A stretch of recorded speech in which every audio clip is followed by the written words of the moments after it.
Oh, wow. Thanks everyone for joining. We're just giving it a second to see if some other folks filter in, and then we'll get started. We'll do some housekeeping while people are joining. You are welcome to have your screen on or off, your video rather, but if you don't mind muting until we get to the Q&A session, I'd be grateful.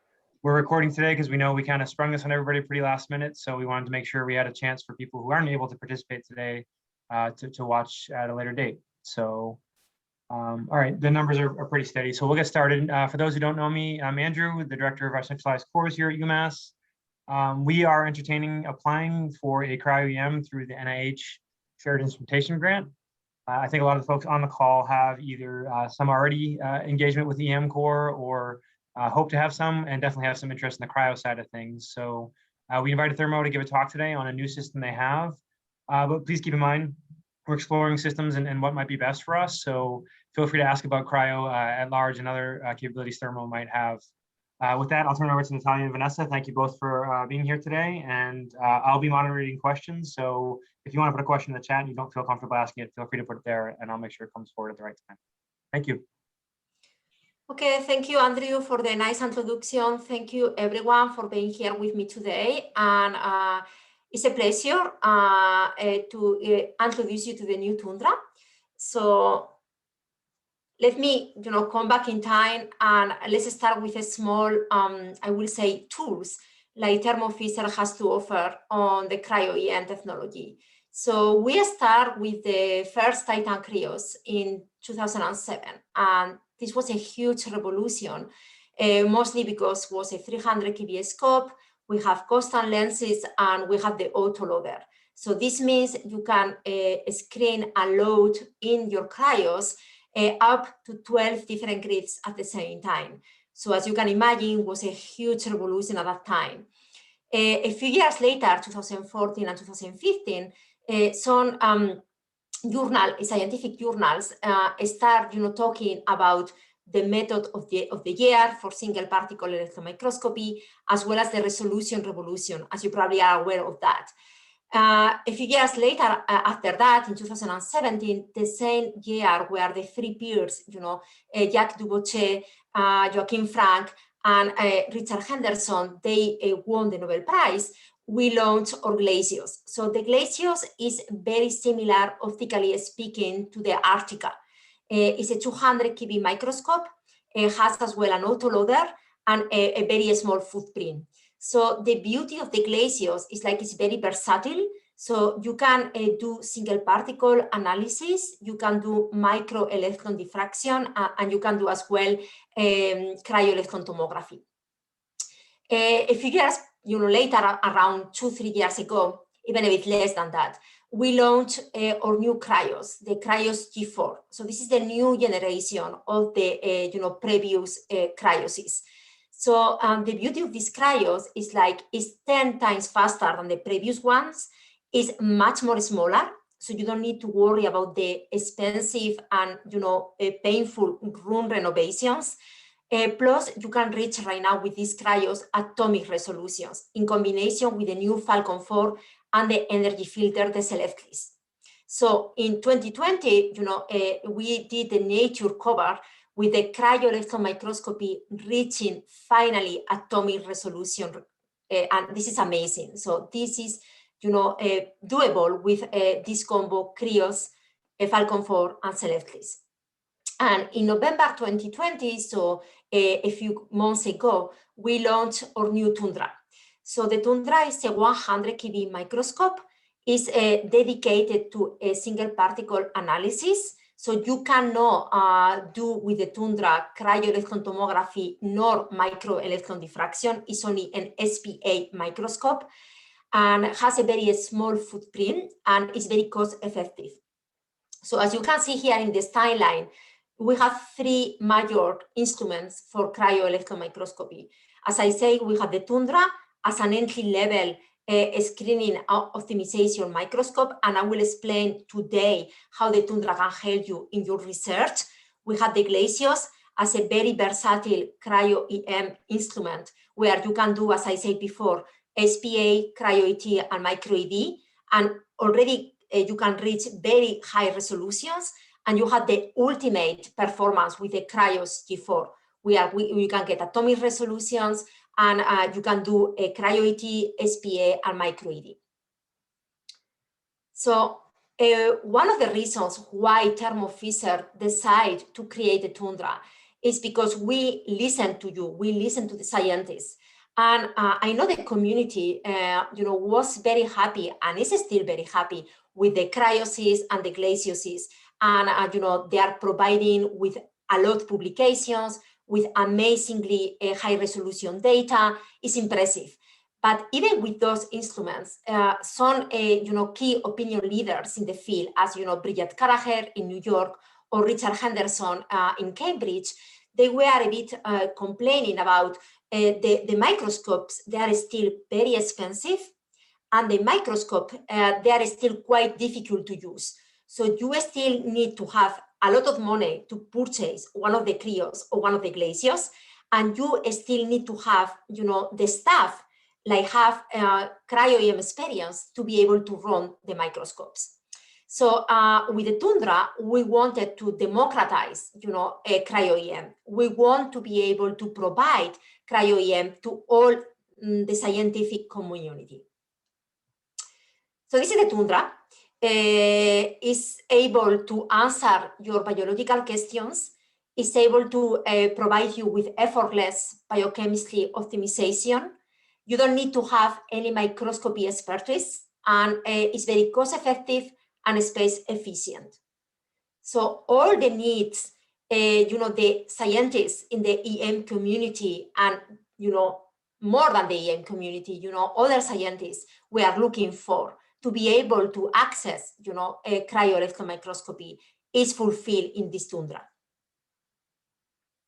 So let me start first with how the Tundra can answer your biological questions. So I will highlight three main examples. The first one will be a biochemistry determination. The second one will be the sample optimization. And the third one will be a structural determination. So this is a typical example of how the Tundra can help you with biochemistry optimization. And I pick up this example. This is a vaccine. I think this is perfect for the pandemic we are living nowadays, because the vaccine is a very hot topic right now. So this particular vaccine was developed for by a pharmaceutical company against a specific virus a few years ago. And as you can take a look here, in the left image, you can see the vaccine was very unstable and was falling apart. So this pharmaceutical company, they didn't understand why the vaccine was not effective, why the vaccine was not, providing or making the trigger of the immunoresponse. They didn't know until they took a look at the vaccine by negative stain electron microscopy, and they realized the vaccine was falling apart. So that was the reason. So they did several biochemical modifications in the vaccine, and they came back to the microscope and they took more negative stain images.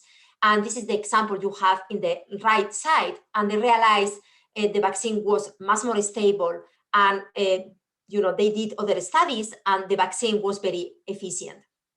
So again, even only with negative stain electron microscopy, you can already get very quick feedback to see if your samples are good or not.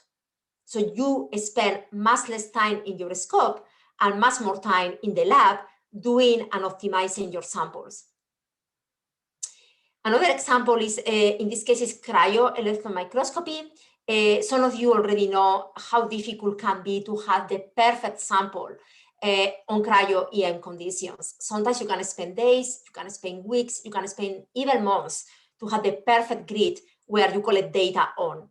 So again, the Tundra could be very, the height point for you is because you can get feedback in the Tundra very quickly, and you can screen up to 10 different grids in the same day. So it's very fast, and I will explain later on how it works. In this particular example, you can see in the left image, you have the proteins, like they are mostly stuck in the carbon area of the grid, and they are aggregating. Only changing glow discharge conditions, we increase dramatically the quality of the grids. So right now, the proteins are going into the holes in the grids and they are not aggregating. So the particle distribution is almost perfect. So again, very quick feedback to spend less time in the scope and more time in your lab optimizing the sample. So I think I made my point to tell you how the Tundra will be the perfect tool for screening and optimization of your samples. But I really want to emphasize here, like the Tundra is not only a screening and a microscope, it's much more than that. You can already get structural information coming from the Tundra. And I will show you 3 examples like we did here internally at Thermo Fisher Scientific. So the first one was a protein-protein interaction mapping. The second one is a ligand binding, and the third one is a model building. So in this case, for the protein interaction mapping, we were able to obtain a 4.3 angstrom reconstruction of a GABA receptor. As you know, the GABA is a 200 kilodalton membrane protein. So for a single particle cryo-EM standards, it's not that big. And at this kind of resolution, you can already clearly see, you can fit in your EM density the atomic map of your GABA in blue, as well as the atomic map of your nanobody in orange. So you can already, for example, understand how the nanobody is binding into your protein. You can understand as well the stoichiometry of the nanobody, how many nanobodies are binding into the protein of interest. So all this information you can already get from the Tundra at this kind of resolutions. Another example I want to show you, this is the proteosome. As you know, the proteosome is a target for cancer diseases.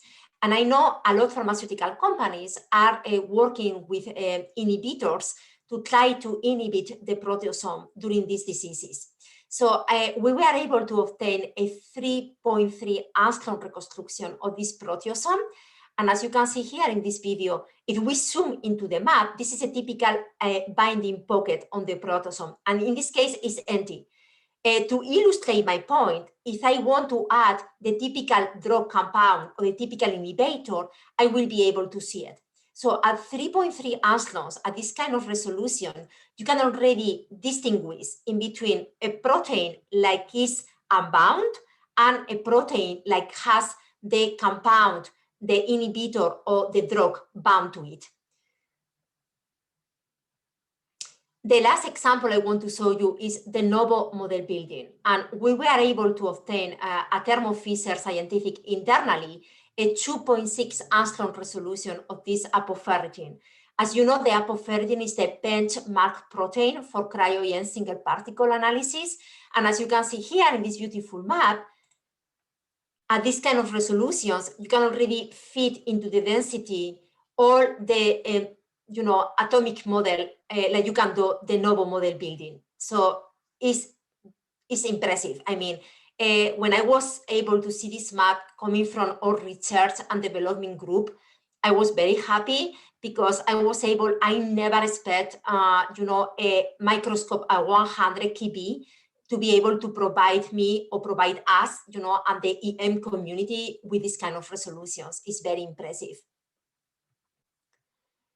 So before I move forward to the more technical aspects of the Tundra, I will ask, do you have any questions for me?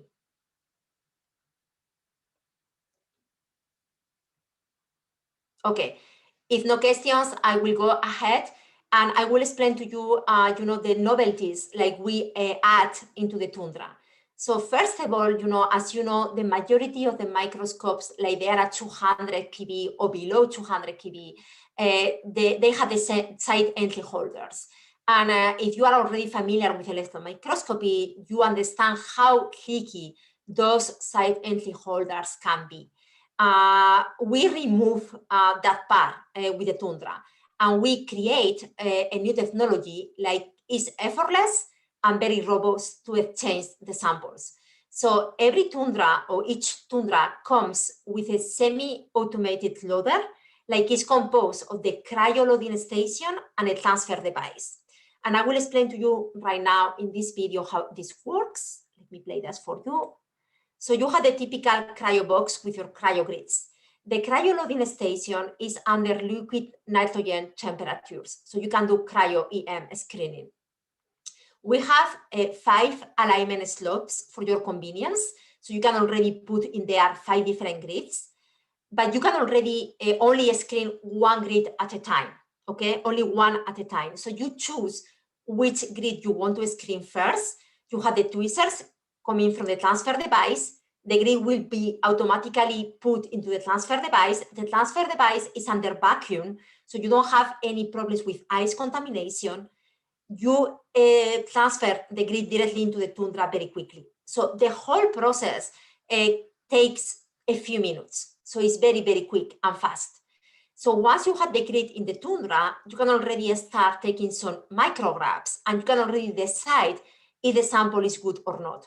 So you can assess very quickly the quality of your sample. And again, to summarize, I want to say, like, it's only 1 tweezer step. It's only 1 sample at a time that you can screen in the Tundra. It's only take a few minutes to exchange the sample, and you have very little contamination in your microscope. We are using autogrids. So the advantage of using autogrids in the Tundra is like those grids can be retrieved, can be stored, and can be used later on in a cryos or a Glacier system. So it's a very interactive way of working, you know, where you have feedback very instantaneous, very fast. So as I said before, you don't want to spend hours and hours running the scope. You want to have feedback regarding the quality of your sample as soon as possible, because you really want to spend the time in the lab, you know, optimizing your samples and doing your experiments. So this is the typical, you know, screen display that you will see during the transfer. So everything is green lights. So everything will tell you when the scope is ready, when the sample holder is ready, when the loading station is ready.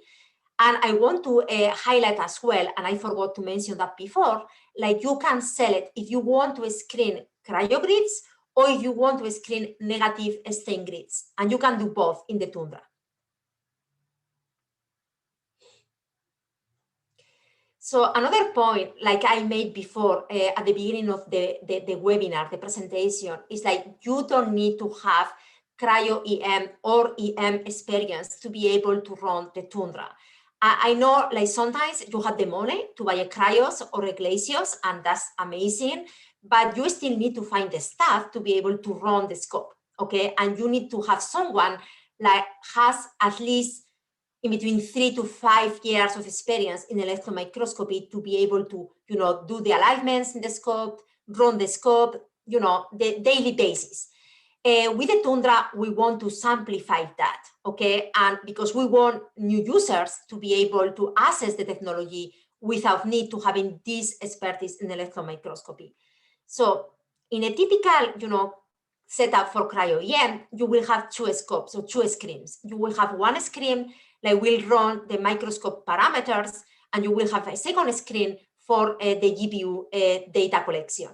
In the Tundra, we consolidate everything in 1 screen, and we add traffic lights. So traffic lights is very easy because when something is not working, it's going to be a red light, and the scope will help you, will guide you to you know, fix the problem, and the light will become again green. So it's very easy to manage. To facilitate even more, you know, the start for new users, we integrate in the GPU system the predefined templates. And those are very, very cool because, for example, let's say you are working with a protein like is below 200 kilodaltons, so a small protein. You will select in the scope the template regarding that specific protein, and you can already start collecting data very quickly. So those templates are, again, a very nice and easy start point for new users. And again, you can generate as well your templates if you want. If you want to generate a template for your sale or something like that, it's very flexible. So you can generate your own templates and add your templates into the system. So another thing like I found very, very cool in the Tundra, and we don't have yet in the other systems like the Glaciers or the Cryos, but we are planning to add that later on, is the artificial intelligence.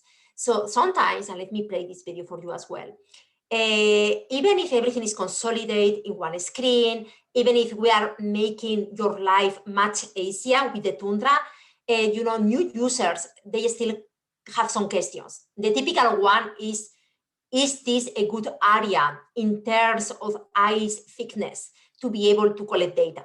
Okay, so this is a typical question you can ask to the AI, and the AI can tell you, yes, it's good, go ahead, or no, it's not good, move to another area. Another typical question is like, how long I need to wait for the state to settle before starting data collection?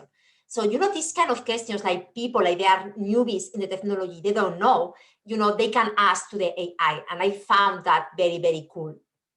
Another thing like we integrate in the GPU is the GPU quality system control or quality system monitor. So you are collecting data in the Tundra, and on the fly, you can transfer the data to the quality system monitor and can already assess the quality of your data. And you can decide in real time, if you want to keep collecting data or if you decide to stop data collection and screen another different grid. So as I said before, we create this loop in GPU, like we call the smart GPU. And you have the first EPU2, that's the software to collect data automatically. When you are collecting the data on the fly, the data will be transferred to the GPU quality monitor, and you will be able to assess in real time the quality of your data. And you have the smart plugins. The smart plugins, how it works. So Smart is communicating with the quality monitor, and it's taking data from it, okay? And let's see, the last 10 images, okay, or 20 images are no good. So the smart plugins will be able to communicate with the GPU data collection software and say, okay, let's stop data collection in this area because the last 10 micrographs were not good enough, and let's move to the next area. So you can tweak as well on the fly data collection. So it's very convenient because you can assess on the fly the data you are collecting, and on the fly you can tweak as well and change as well the data collection. Last but not least, this is a very important point for you guys, is like fix your labs and fix your budget, okay?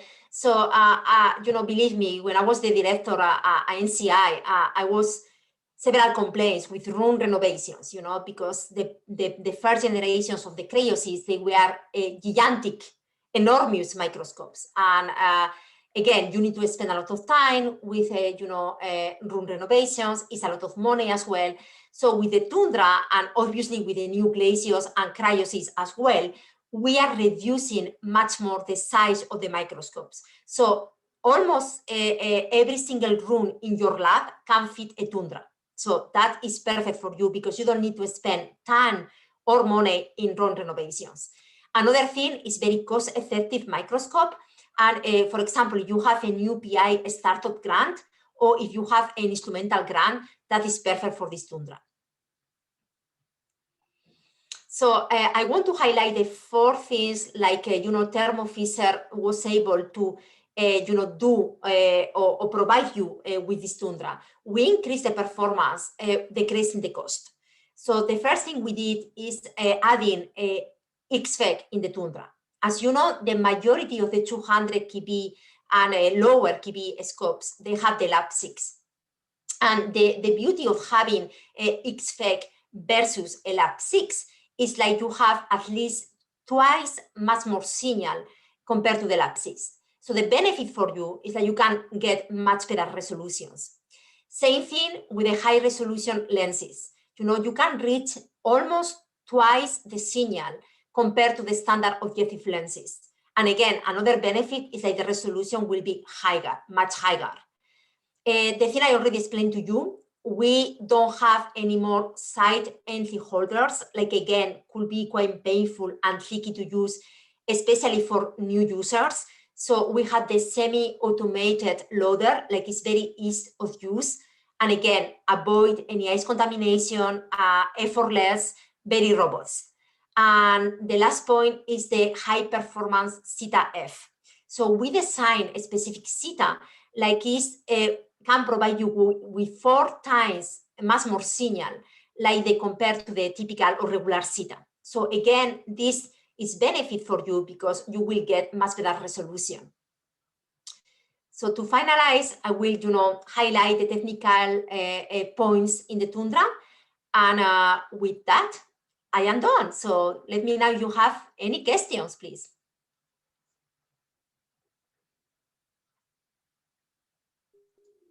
Thank you, Natalia. Folks, feel free to unmute yourself or raise your hand or type in the chat if you have any questions.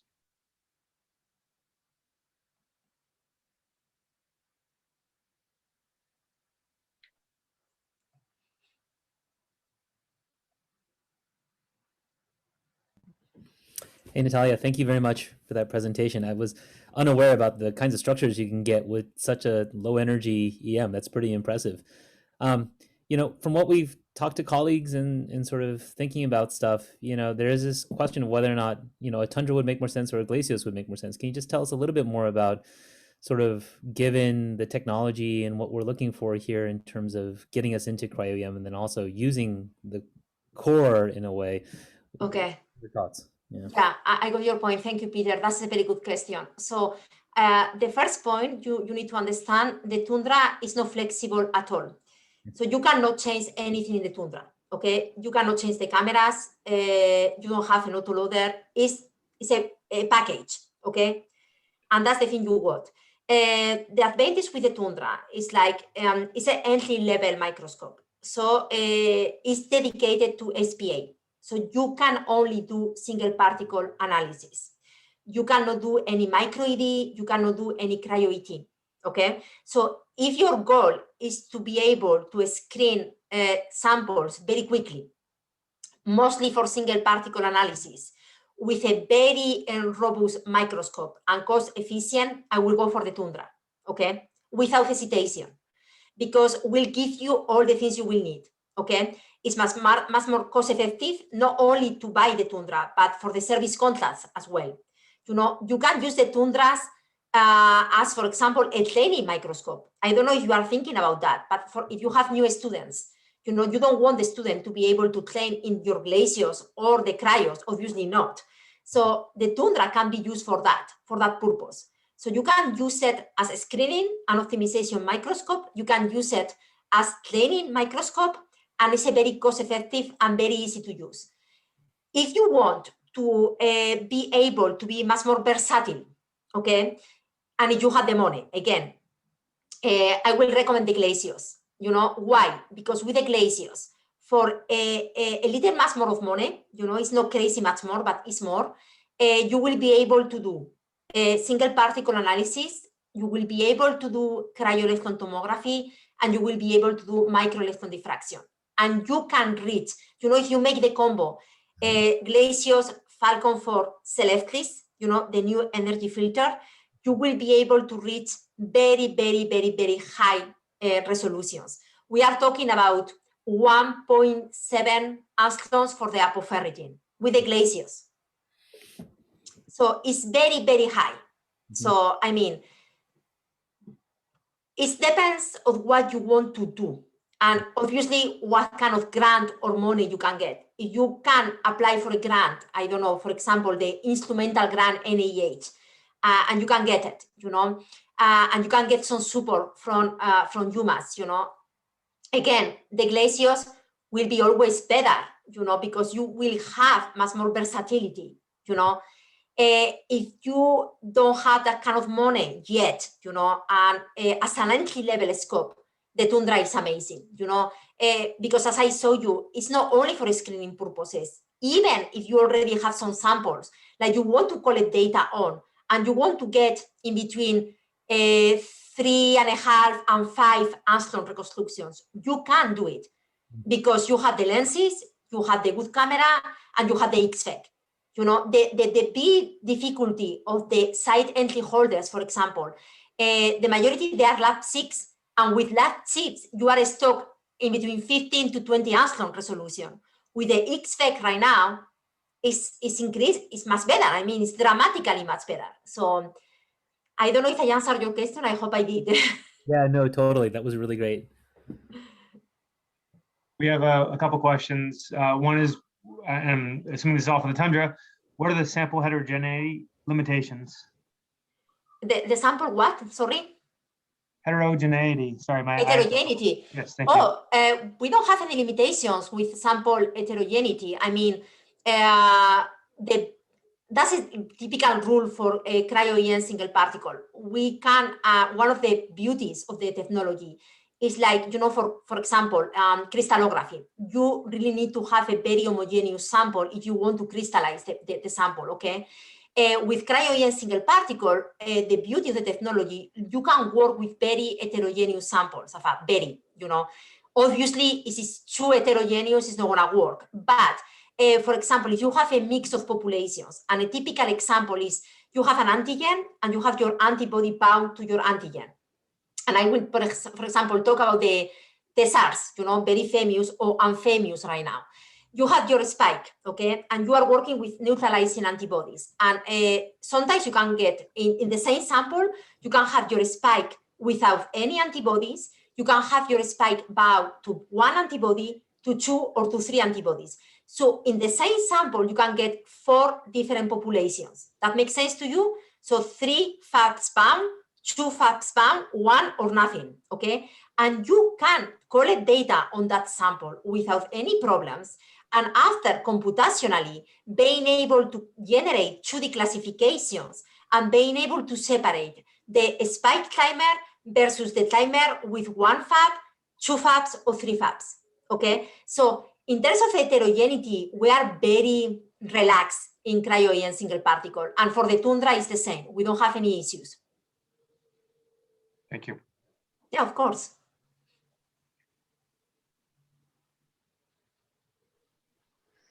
I'm happy to ask a logistic questions while folks think about others. So you mentioned it's pretty easy facilities-wise. No vibrational issues with the facility. It's kind of plug and play. There's no heavy utility need.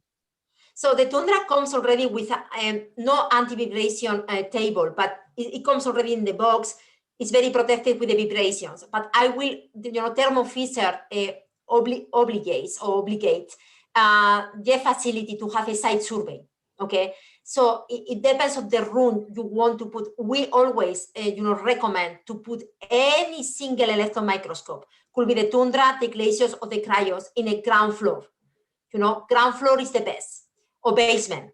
In any case, when you decide the room where you want the Tundra or the Glaciers to be on, one of the service engineers will schedule with you a site survey, okay? And everything needs to pass, vibrations, noise levels, you know, magnetic levels, all those things are measured during the site survey.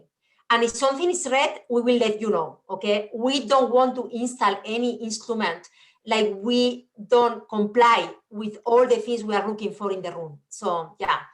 I think I'm having some, I saw last week at some installations at other institutions, but I think they're more of the higher end facilities where they had to dig down 6 feet for Harvard. And yeah, I don't think we want to dig down 6 feet right now. That for the Tundra. No need for that, no. Yeah, good question. Can I ask, do you do much other than single particle analysis there, or are you wanting to do more than that? Peter, do you want to tackle that one? Thank you. Yeah, so I would argue we're not doing single particle right now. That's part of this is what we need. So most of us on campus who are working with any kind of cryo-EM are doing it with collaborators across at different locations. And so part of our need is to find something that we can use. Now, Alex Ribby has plenty of experience in different kinds of EMs. And, you know, with our core right now, flexibility is a plus because then we can have a little more breadth in our user base. But we're also keenly interested. I mean, we don't want to sacrifice flexibility for losing out on our major goal, which is being able to do single particle reconstruction for a lot of it. Does that make sense, Vanessa? Yes. So you have easy access to UMass, although I don't know how easy it is, but you have access to UMass if you got a Tundra in-house, and then the Tundra runs with the same auto grid, so you can find the perfect sample on the Tundra and take it to Worcester and run it on their whatever microscope, which is a bonus. But if you want to do anything other than SPA, then definitely the Glacios is the way to go. So that's a decision for you. Yeah. So Natalia, one of the things you mentioned was the ease of sort of sample screening with the Tundra, sort of you can just take it out. You do one sample at a time. How does that compare to the Glacios in terms of? So the Glacios, the difference is that you have the Autoloader. So the Autoloader is the cassette where you can, load at the same time 12 different grids. So that's a huge difference in the sense, like even with this semi-automated system, you still need to go one by one in the Tundra, okay?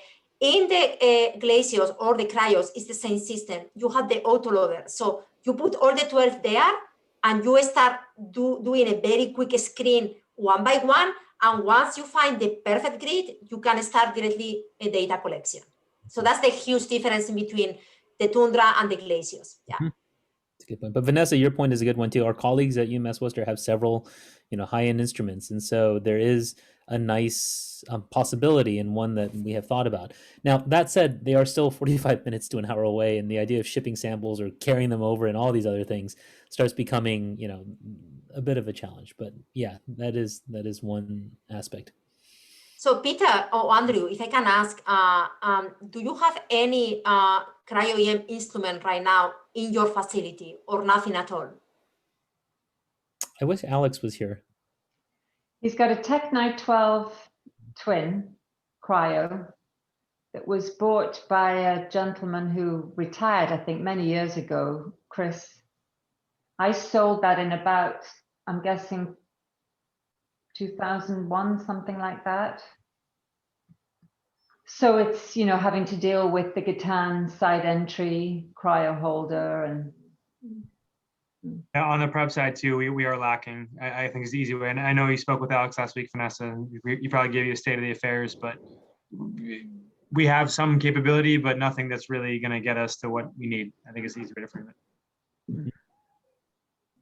No, that's the reason I think having this entry-level Tundra, again, could be the perfect microscope if you are on a budget and if you want to start doing some single particle in-house. But you will always need to go to a Glacios or a Cryos in another place, probably UMass, to do the high resolution data collection, because you won't be able to reach high resolution with the Tundra at all. We are mostly talking about 3, 4, 5 angstrom resolutions, okay? And it's already very good for a 100 kb, but you are stuck at 5 angstroms. And nowadays, if you want to publish something in CryoEM single particle, you know how it is, Andrew and Peter. You need to get the highest resolution ever, almost. It's crazy nowadays. So in that regard, again, if you have the possibility to upgrade, you can always go with the Glacios. I think the Glacios will be the perfect alternative for you guys, where you can do single particle, micro-ED, cryo-ET. You can already reach very, very, very high resolutions for a reasonable price. So again, it depends of mostly your budget, I will say right now, Unfortunately, yeah. I'd be happy to prepare both quotes with, price out all of the options for you, and then you can think about it a little bit more. If you want us to give a more detailed presentation on the Glacios, we can set that up too. Yeah, we can set up a presentation for a Glacios with Falcon 4 and Selectris, and you can see how the combination of all the three, can provide you with very high resolutions. But let us know, we can totally provide you with another webinar. That's appreciated. I think one of the things that we really valued for having this seminar in the first place is, like we said, we are underserved in that particular aspect of anything. The only people here who do single particle is because we collaborate with people who do. So just seeing the general basics of what's out there is great. And knowing that the technology is moving so that things are standardized so they can go between these systems is also really positive. I can imagine if we were a startup, if you did start up a group that had a cluster of people that needed some screening scope right there, that Tundra could just fit in their lab and you could just start doing stuff. And that I can see the value in that.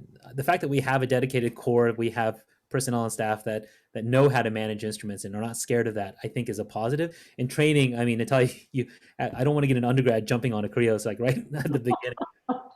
But Alex is really good, and he's quite invested in training people in a thoughtful way. So I think this is all, it is emerging as an idea that moving forward. But this is great. I don't know if there's any other questions from the audience right now. One thing that came up through the chat, Alice was saying, so this just gives you an example of, we are really interested. So, Alex was willing to try to take some of her purified proteins and throw them on some grids and put them, and we have this terribly old Vitrobot. It's ridiculous, but eventually get some stuff loaded on there and take a look. And of course, it just wasn't quite there. Part of it is expertise on our part. We need to get more training on biological sample handling and things like that. And I know that there's resources that are emerging for that.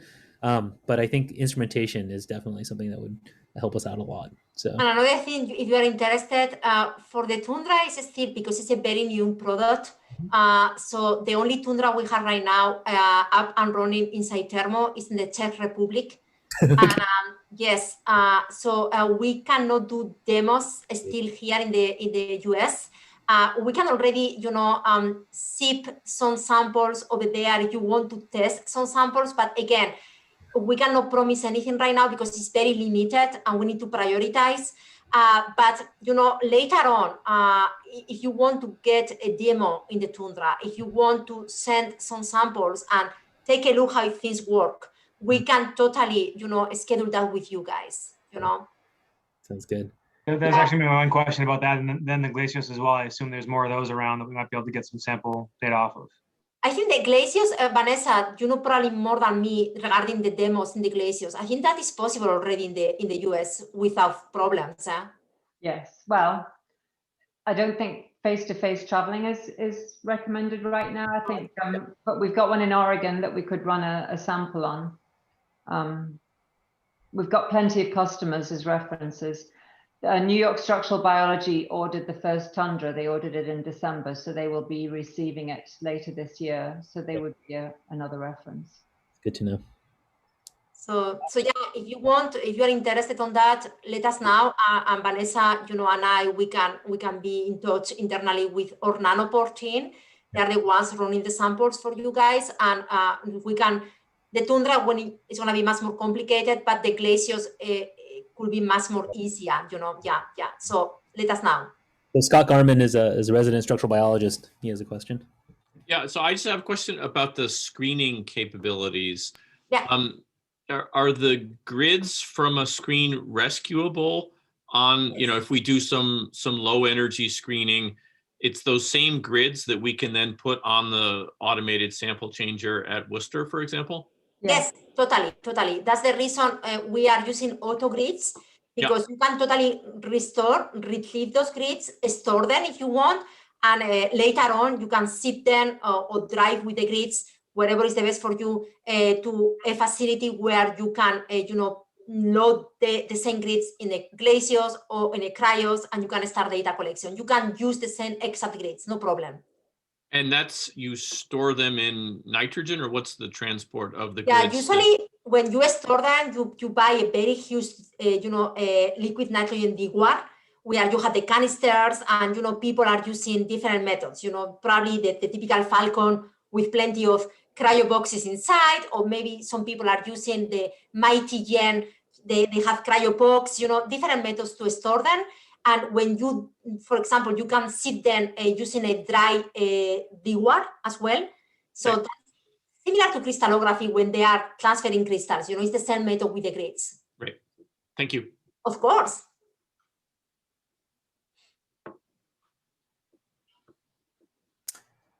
So I do know that we put together this seminar very, very quickly. Thank you, Natalia and Vanessa, for being able to make it at such a short time. Part of that is we have these internal deadlines that we need to deal with. So we're really happy about that. I think there might be another question. Meg, do you have a question? No, not right now. Thanks. Then should I prepare some quotes? What do you want me to do? Yeah, so if you don't mind me asking the level, since we went down that path, what's the difference in cost between Tundra and Glacier, so we know which program to start writing for? So the Tundra is 1.2 million. There are no options other than you can add some consumables. Added to that, I would definitely add a Vitrobot, which is about 60,000. And I'm not supposed to talk about this until June, but I can't stop myself. We're coming out with the new Vitrobot in June.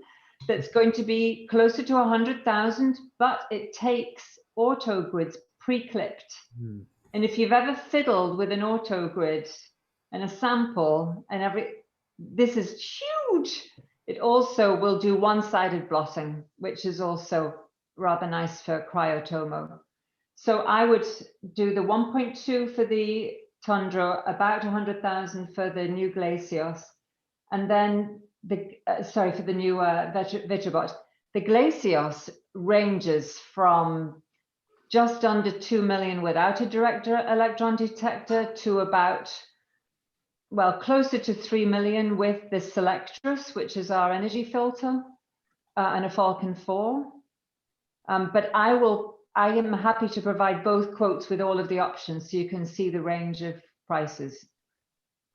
Thank you. And then that goes to the folks who will be involved in writing, obviously, or maybe not obviously, the high-end instrumentation grant, which is one of the options right now, caps that, I believe, 2.